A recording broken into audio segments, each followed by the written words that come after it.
Hello, and welcome to the Youth Development Framework for Practice. YDM presents 10 things you can do now to support the safe environments and meaningful relationships with the youth in our lives.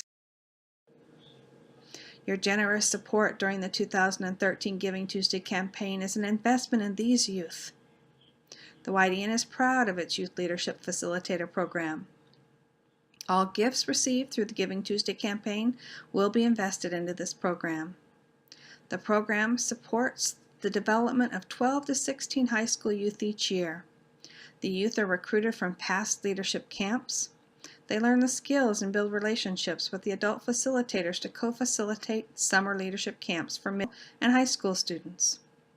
In 2013, these youth facilitators, pictured here, planned and facilitated workshops for 325 of their peers during a 3-day, 1-night summer camp at the CSUS campus, and then again for 75 of these students during a 3-day, 2-night program at Camp Newman in October. In appreciation of your support, and because we know you care about making a difference in the lives of youth around you, we are excited to share more with you through this presentation about youth development and offer you some activities and tips of 10 things you can do right now to support the youth in your life. Let me introduce Adrian Ruiz, Executive Director of the YDN. Thank you, Vicki, for that warm introduction. Once again, this is Adrian Ruiz, Executive Director of the Youth Development Network.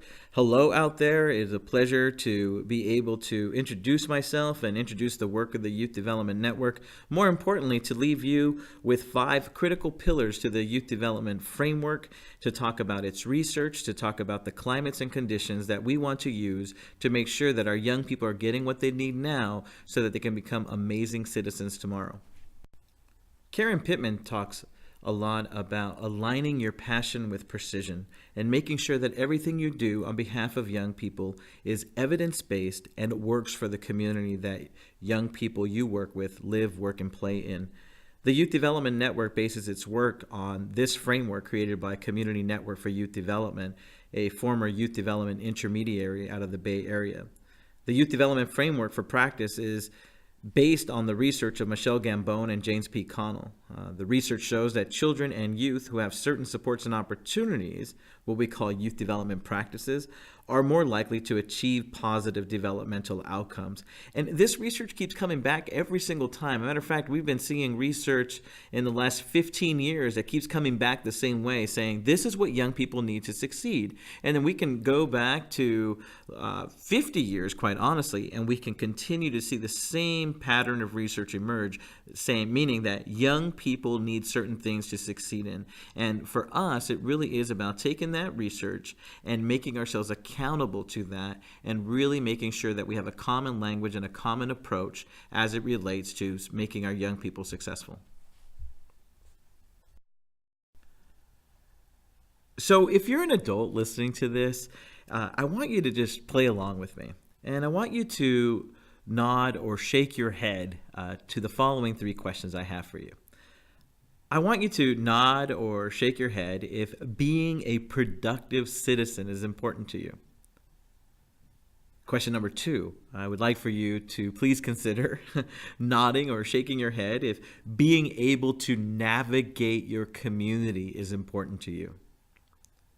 And question number 3, nod or shake your head if feeling connected to your friends, family, community, and work is important to you. If you nodded to these 3 statements that I just gave you, congratulations. You are an amazing adult and you're doing well. According to the research, of course, right? I'm not saying that this is the only things that make you a successful adult. There is so much more. But in terms of umbrella statements, when we look at what we want for our young people, we want them to transition from being a young person into an adult, and we want them to say, I'm productive. We want them to say, I can navigate my community.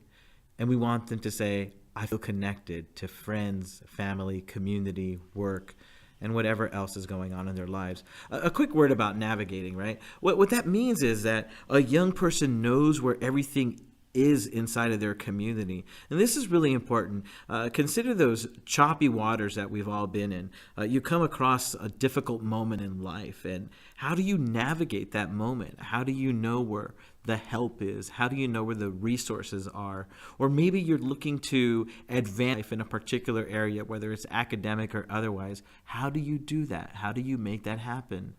Well, productive adults know how to navigate their community in such a way where they make those things happen.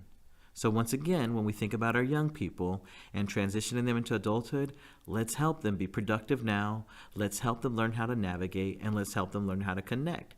Next, I want to talk to you about the climate that is needed to create those three things. So how do we take the truckloads of research that is out there in the area of youth development and put it into a more digestible format, or one that we can all sit around and talk about in a way that we'll understand what it means? Well, let me have you consider these 5 critical pillars of youth development. For the rest of this PowerPoint presentation, I'm going to talk to you about the supports and opportunities, and I will focus primarily on 2 at the end of this presentation because they're so critical to the success of our young people and the success of youth developers everywhere. The 5 supports and opportunities that I am talking about right now are number 1, safety. Now, when I talk about safety, all of us would say, of course, our young people need to be in places and climates that are physically safe. That's awesome. We're more than halfway there. Well, kind of, sort of. Let me explain this a little bit more. Of course, our young people need physically safe environments. We all do. What about emotionally safe environments? Think about it. If you're an adult listening to this audio right now, were you ever in a classroom as a young child and were scared to raise up your hand because you were scared that you might get it wrong and that you might get picked on? Or were you scared to stick up for someone even though you knew it was the right thing to do? Well, those are conditions of emotional safety. And if a young person is experiencing that, it tells us that she or he is not emotionally safe. The last part of safety is critical, and that's cultural safety. We live in California. Right now, I am in the Twin Rivers Unified School District studios, and this is a culturally diverse place, and it's amazing, let me tell you that.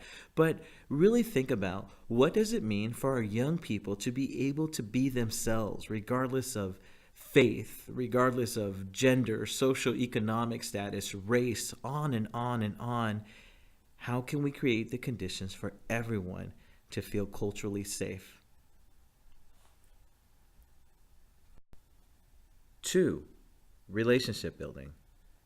And what we mean by that is that we want the relationships that our young people are having to be caring and consistent.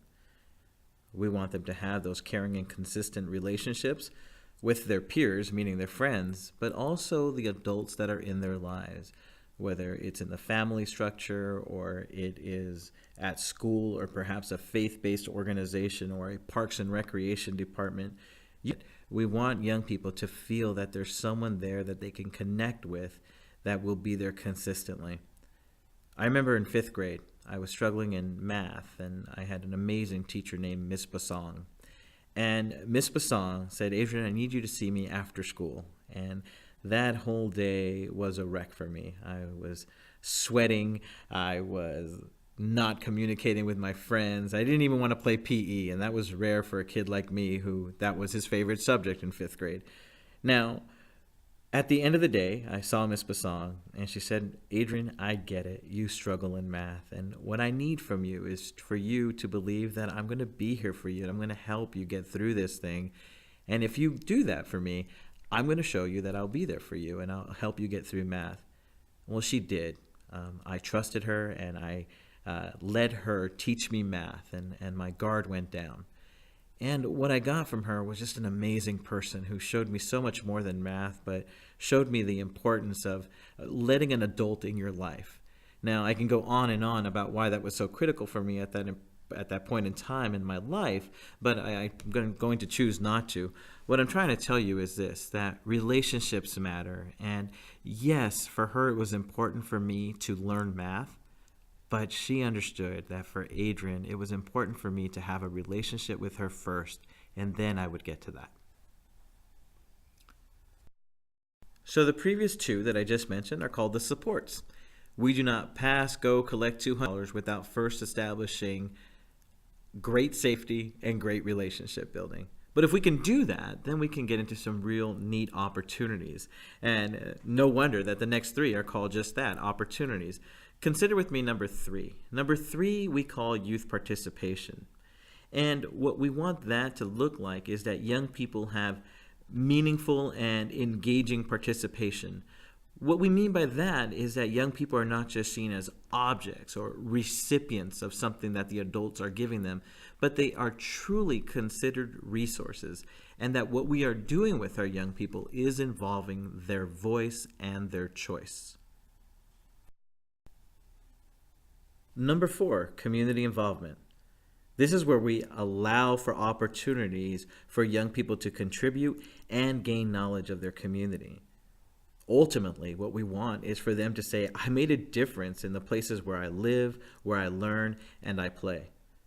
The Youth Development Network team and friends just finished an amazing journey of facilitating two pretty large camps for Sac City Unified. And the camp was co-facilitated by adults and young people from within Sac City Unified School District. Those are young people who were alumni of previous camps. And what the YDN did was spend time really giving them the facilitation skills that they needed to become, dare I say, amazing facilitator. Dare I say the kind of facilitator that would make other young people say, hey, that's a leader in our community. I want to be like her. I want to be like him. And for us, it was really important for them to not only learn facilitation skills, but to also create the agendas for the camp and to say, hey, this is my community. I know what young people like me need at this camp, and I want to create that. And I think that's why the evaluations for these camps have been so amazing the last 7 years.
Isn't that crazy?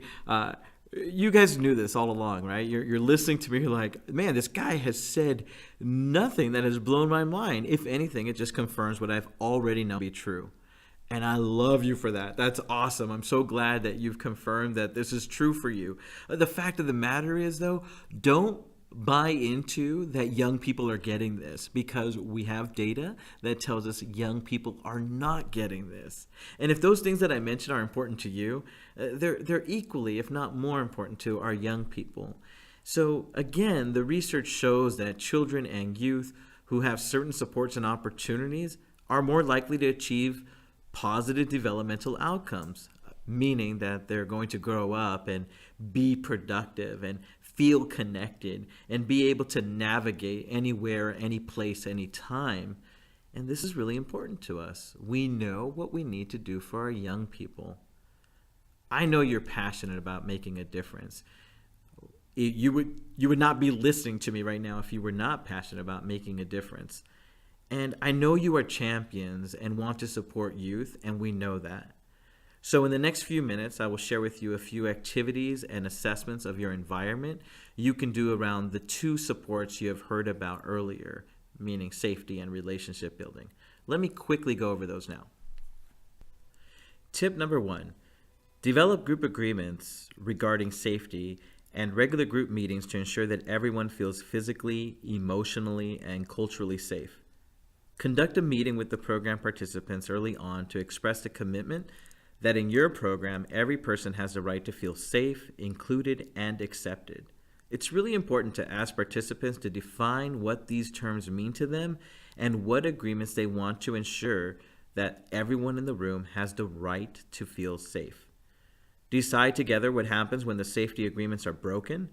And last but not least, for tip number 1, train young people in a process to resolve differences and decide at what point an adult should be asked to intervene.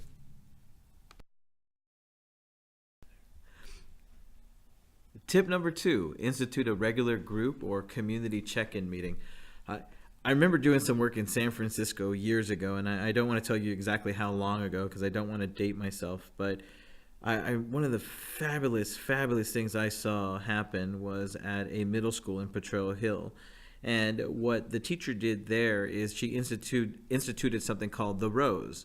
And The Rose was a check-in that was done every Monday, and students at this middle school were allowed to share what was something amazing, what was the red bulb, if you will, of their weekend, and also was the thorn of their weekend. And really what that teacher was trying to do was to bring out the good and the bad of the things that happened during that weekend.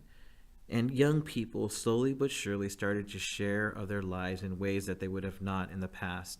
And it really became an amazing place where young people can let go a little bit and support each other, and that the teacher can know exactly what was going on in these young people's lives as she prepared to teach them the rest of the week. So these check-ins, they're not just touchy-feely. When they're done right, they're touchy, they're feely, and necessary, and incredibly important to the work that we do with our young people to build relationships and create a sense of safety in our classrooms and in our communities. Tip number 3 is to include no put-downs in your agreements. When developing group agreements or rules with young people, a request for a no put-down rule will usually surface early in the discussion, either by you or by the young people themselves. It is also important to discuss with the young people how everyone will support its enforcement. So this one takes real commitment, right? You put a no put-down rule into your agreements, and you're like, we really mean it, and we're really going to follow that. And slowly but surely, you start becoming, dare I say, lax, right? And you start letting things by because you think it's funny, or there could possibly be no harm in that. But the reality is that when a young person has a slur directed to him or her, it hurts. And if we want this to be an environment that is truly safe, we need to make sure and we need to enforce as adults that no put-downs will be tolerated in our classroom, in our environments, anywhere that you are with your young people. Tip number 4, assess the cultural, gender, ethnic, and family structure background of your group. So without asking uncomfortable or unnecessary questions, Do what you can do to learn who is in your program. Do the staff members and volunteers reflect these backgrounds? How about the images and books in the classroom or the program? How about the activities and the celebrations that you have?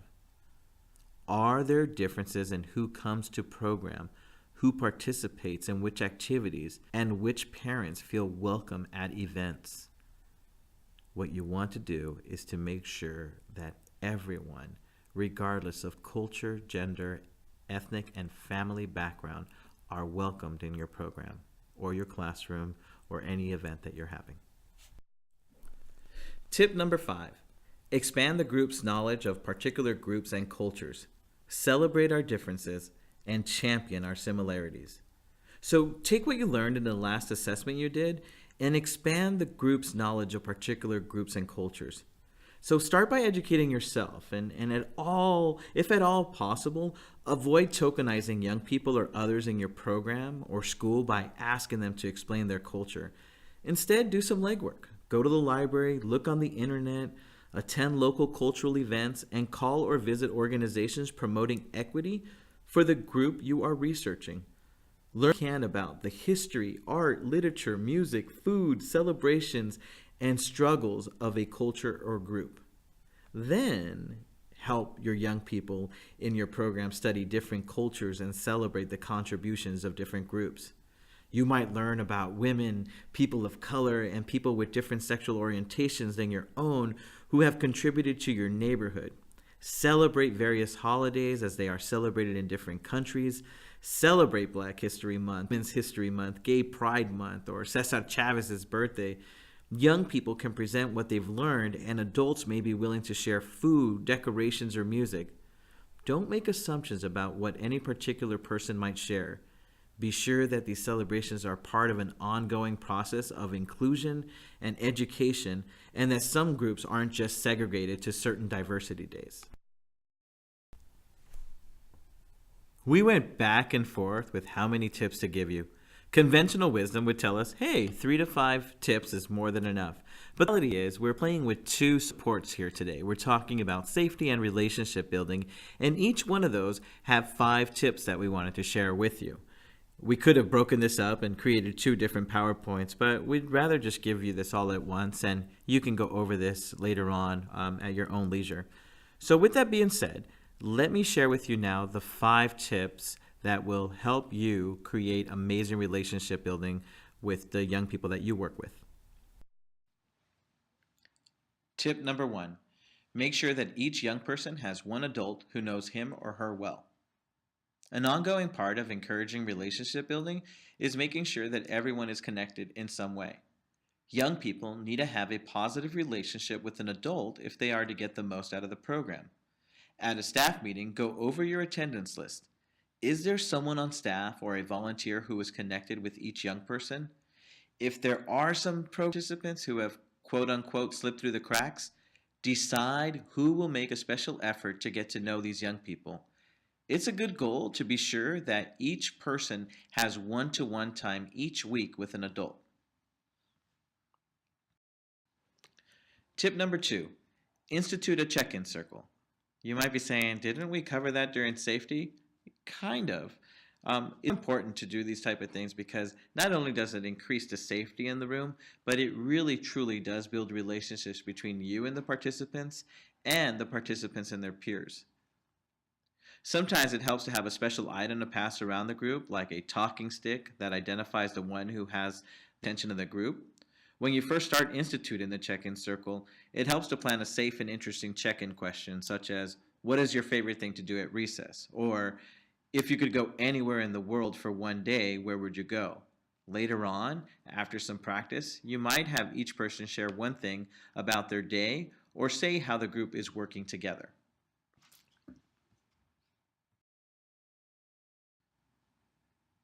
Tip number 3, develop agreements with young people.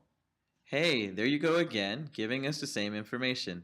I know, but you have to understand that we cannot convey strongly enough the importance this activity has on creating positive environments. You've noticed it's included in both safety and relationship building. It's an integral part of successful relationships. not only for youth, but we find creating and upholding agreements within our YDN staff culture has strengthened our team dynamics. A quick note on agreements. A lot of people would say, well, we already have rules and those work just fine. Good. We don't want rules to disappear, and we know that rules are important. They create boundaries, a sense of control, and they can enforce things that need to be enforced. But sometimes they do create an unfair balance of power. Meanwhile, agreements create a strong culture where everyone feels comfortable in the environment. There is a sense of community, and instead of enforcement, everyone, including our young people, are upholding the agreements. And because of that, they feel engaged in the climate and are ready to learn, work, play, whatever takes place in the environment. So please make sure that your agreements feel more like agreements than they do rules, and explain to your young people that we have rules in place for a reason, but we also want to create agreements that'll help us talk about how we want to be together as a community. Speaking of 21st century skills, tip number 4 reminds us of the importance of providing a conflict resolution training for young people.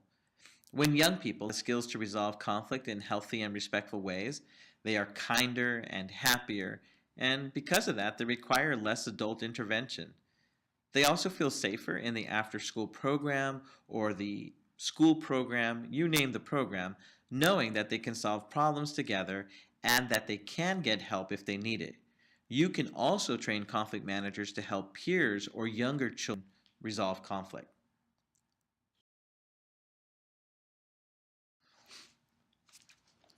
Congratulations, you've made it to tip number 5.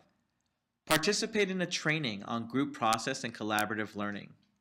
You might consider going through the Youth Development Network's flagship training called the Youth Development Institute, or another training in group process and collaborative learning. Building high-quality positive relationships in your program takes careful planning and attention.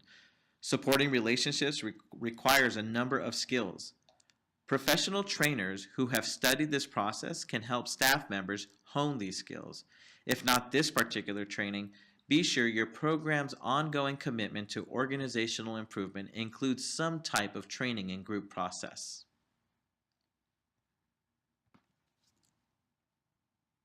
So here I am in front of this microphone and my laptop, and it just hit me that I need to say thank you. I want to thank all of the youth developers out there. I want to thank everyone who puts their heart, soul, finances into making sure young people are getting what they need.